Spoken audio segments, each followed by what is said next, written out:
pessoal, sejam muito bem-vindos a mais um vídeo meu aqui no canal de Genshin. Hoje é um vídeo muito legal, cara. Economia eu acho que trouxe muita lore, uma lore riquíssima.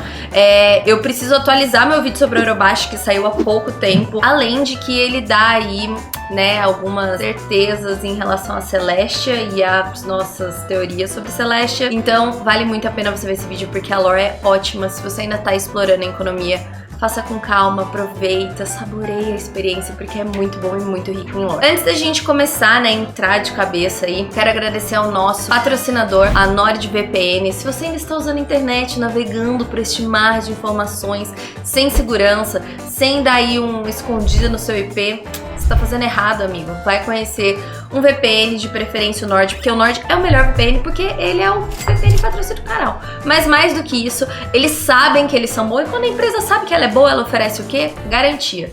Eles te dão 30 dias pra, se não usou, se você não gostou, você pode pedir seu dinheiro de volta, gente. E pra que serve o VPN? Bom, eu, Mariana, uso VPN pra quê? Uso VPN pra ver coisa bloqueada no Netflix Brasil, que só tem no dos Estados Unidos, no do Canadá, no de outro lugar. Ou também uso porque tem sites que, assim, veem que o seu IP é do Brasil e não deixam você acessar, como, por exemplo, a GameStop e a Ulta. Então, assim, tem vários usos que você pode ter, né, para um VPN, e vale a pena conhecer a NordVPN, até porque eles estão com uma oferta especial para você, meu amigo, minha amiga, não é verdade? A oferta especial é o seguinte: você tem o plano de 2 anos, né? Você ganha 24 meses, ou seja, 2 anos, mais um, ou seja, 25 meses, tá? E se você não gostar, 30 dias pra você pedir teu dinheiro de volta, tá? Ok? Não esquece que vocês têm uma oferta especial com o meu link, nordvpn.com/sat. Bom, vamos pro vídeo. Quando você chega em economia, você vai para a biblioteca da região e você descobre que vários livros estão faltando, foram roubados, ou a pessoa pegou, não devolveu, enfim. E um desses livros é essencial para o nosso entendimento sobre Genshin, que é o livro chamado Antes do Sol e da Lua. Basicamente, esse era um livro proibido, não era qualquer pessoa que tinha acesso a ele, e ele foi roubado, porque ele é o livro que relata como era o universo, o mundo antes dos Arcontes. E é engraçado porque quando falam sobre esse livro, quando citam isso, o Traveler e a Paimon ficam tipo, não, pera, mas os bardos, todos os relatos que a gente tem é que não existia antes da Guerra dos Arcontes, antes dos Arcontes. E eles falam, não, mas em economia a gente tem esse relato, a gente tem isso. Que cara mais engraçado. E eis que esse livro é roubado. Mas esse livro você tem a quest exatamente para recuperá-lo junto com os outros livros faltantes e você pode lê-lo, né, porque é um item. E ele traz informações interessantíssimas. Primeiro que ele fala que o ser primordial é chamado de Phanes. Ele tem asas, uma coroa e ele nasceu de um ovo. E para o mundo ser criado era necessário que a casca desse ovo fosse quebrada, mas esse ser primordial resolveu usar a casca do ovo para separar o universo do microcosmo, que é o mundo que ele criou. E, né, quando o trono celestial chegou, o mundo foi criado novamente. E esse mundo, ele já tinha criaturas que eram terríveis, que eram 7 lords dragões. E o que aconteceu foi que o ser primordial criou algumas sombras brilhantes de si mesmo, e eram 4 sombras. Presta muita atenção porque isso vai ser útil num papo em breve. E levou 40 anos a criação, né, desse mundo, também derrotar esses lords dragões, né, e sendo bom como o ser primordial ele resolveu criar o céu e a terra para o bem da sua criação mais especial, os seres humanos. E foi então, 400 anos depois, que foram criados a fauna, a flora, e também os seres humanos conheceram esse novo mundo, fizeram um pacto com esse ser primordial, entrando numa nova era, né? E esse ser primordial amava os seres humanos, era a sua criação favorita, assim, a melhor dele, e ele fazia de tudo para que os seres humanos fossem felizes. Ele deu minério para que eles, né, soubessem minerar, ele deu as terras para que eles pudessem não passar fome, enfim, ele fazia de tudo para que todas as necessidades dos seres humanos fossem atendidas. E foi então que veio o segundo trono divino. E aí uma nova guerra se iniciou, do mesmo jeito como foi com a criação do mundo entre o ser primordial e os 7 Lordes Dragões, né? E foi durante toda essa calamidade, toda essa guerra, que essa ilha onde os seres humanos moravam acabou indo pro fundo do oceano e a Era da Escuridão começou. Mas, no entanto, quando essa ilha afundou, fazendo aí uma alusão até a Atlantis, eles chegaram num domínio que já era governado pelos herdeiros dragões das profundezas. Eles eram seres já acostumados com a escuridão do lugar, que não tinha luz alguma, e o que a população fez foi realmente tentar afugentar eles com lanternas, mas como o lugar era extremamente escuro, eles podiam caçar a população do jeito que eles quisessem, de fazer de presa mesmo, e a população entrou em desespero e tentou rezar e falar com esse ser primordial que eles tinham esse pacto e que trouxe eles, né, pro mundo, mas não tiveram resposta. E do ser primordial vieram aquelas 4 sombras, uma delas a população sabia que não tinha esquecido deles, que era detentora do tempo, né?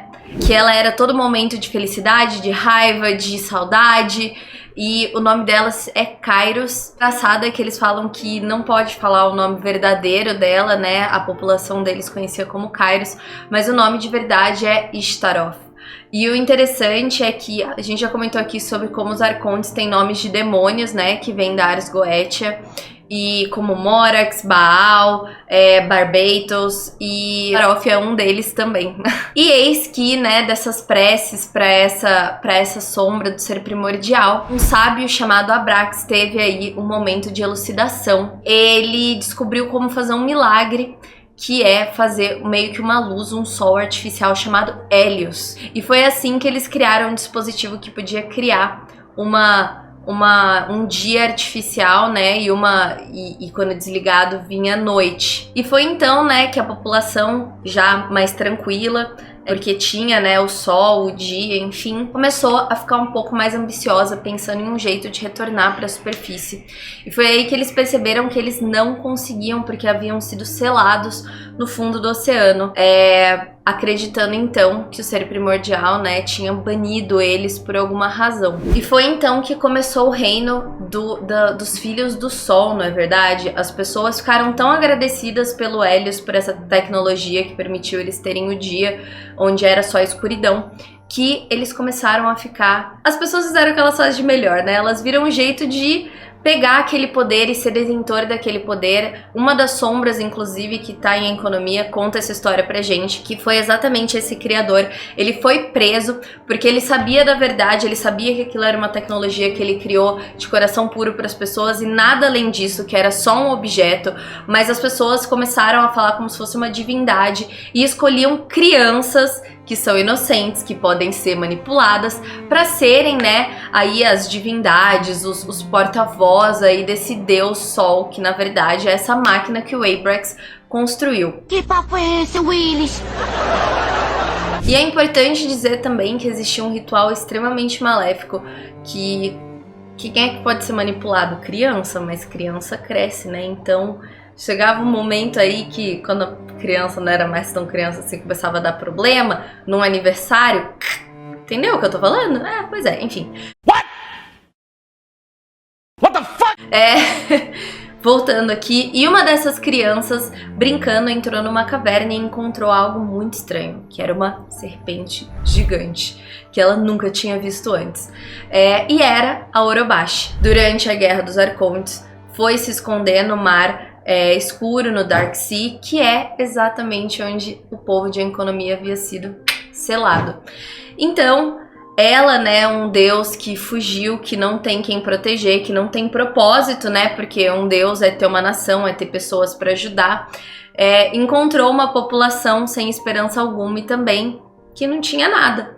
E ele tomou uma afeição e um carinho muito grande por essa população e por isso decidiu ajudá-la. Em um dos seus primeiros grandes atos aí de misericórdia foi selar esses dragões, porque apesar de sim, o fato do Hélios ter sido criado e cedia, ainda existiam os herdeiros dragões que ainda aterrorizavam a população um pouco menos, mas ele foi quem selou realmente esses inimigos. E mesmo depois disso, ele percebeu que ele não era um lugar legal, não era um lugar que a população cresceria. E um Deus quer, né, a prosperidade aí da sua população.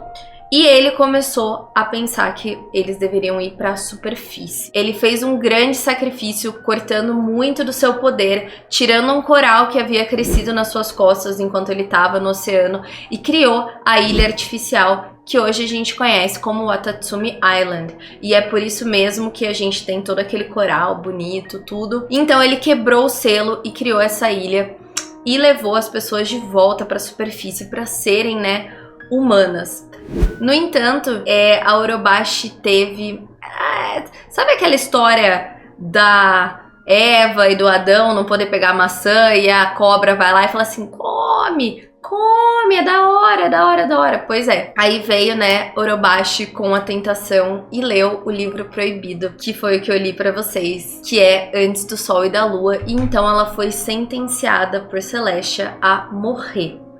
Já sabendo do seu destino e depois de um tempo que a população estava em Watatsumi, ela percebeu que uma ilha artificial não tinha nada do que o público, do que os súditos dela precisavam. Era uma ilha que tinha as terras inférteis e que, como, né, eles não faziam parte do shogunato da Baal, da Ei, eles não eram bem-vindos para troca e também nem tinha muito o que eles oferecerem para troca. Eles só tinham ali uma terra, eles estavam acima do mar, com o sol natural, mas eles estavam com fome, eles estavam em desespero. E foi então que eles resolveram que eles invadiriam a ilha Yashiori, que fazia parte, né, do domínio da Baal e da Ei. A população, ele sabia que não tinha treinamento, que nunca tinha ido para uma guerra, apesar de ter sofrido muito na mão dos dragões herdeiros. E basicamente o que ele fez? Ele falou assim, bom, eu já tô ferrado mesmo, não é verdade? Então a gente tenta, não é verdade? E aí foi então que houve essa invasão, que as pessoas não sabiam por quê. E foi por isso da Orobashi em Yashiori. E muita gente pensa que, né, ela morreu porque ela passou o domínio da Baal, mas eu acredito que foi muito mais porque ela acabou levando a fatalidade, né, da Sasayuri, que era uma das amigas que aparecem no trailer com a Ei, e por isso que ela fica muito brava e acaba matando Orobashi. O resto dessa história, mais ou menos, vocês já sabem, né? Vocês sabem que depois disso a ilha de Watatsumi entrou no shogunato, né? Então foi bom porque eles conseguiram, né, ter uma rota comercial, conseguir trocar algumas coisas, conseguir alimento, mas também foi o que criou o Tatarigami, que foi aquele veneno que tem na ilha, né, onde tá o corpo dela, que você até sela em algumas missões. E é isso. Gente, a economia é maravilhoso. Gente, é muita lore. Tem outros livros, tem outras coisas que falam sobre isso. Mas o interessante é que cada vez mais você percebe que Celestia talvez tenha sido esse segundo trono que veio. Não é algo muito legal, não é um pessoal super show, entendeu? E eu sou muito curiosa para entender qual papel os Arcontes têm nisso. Porque a gente já sabe da missão com a Ei que não são os Arcontes que dão as visões e que ela também cortou relações com Celestia. E ninguém gosta de Celestia, o Zhongli não gosta de Celestia, o Venti não gosta de Celestia. Então assim, qual o rolê? Essa é a pergunta de R$1 milhão. Qual é o rolê? Bom, gente, obrigado por esse vídeo, espero que vocês tenham gostado, foi muita coisa, tem muita coisa nos itens, em lore e quests, então eu tentei compilar tudo aqui, talvez eu tenha deixado algo de lado, porque é muita coisa, mas eu prometo fazer outro vídeo se esse for o caso. Se eu esqueci de algo também, você pode deixar aqui nos comentários, se você tem alguma teoria sobre que rolê é esse, por favor, deixa nos comentários também.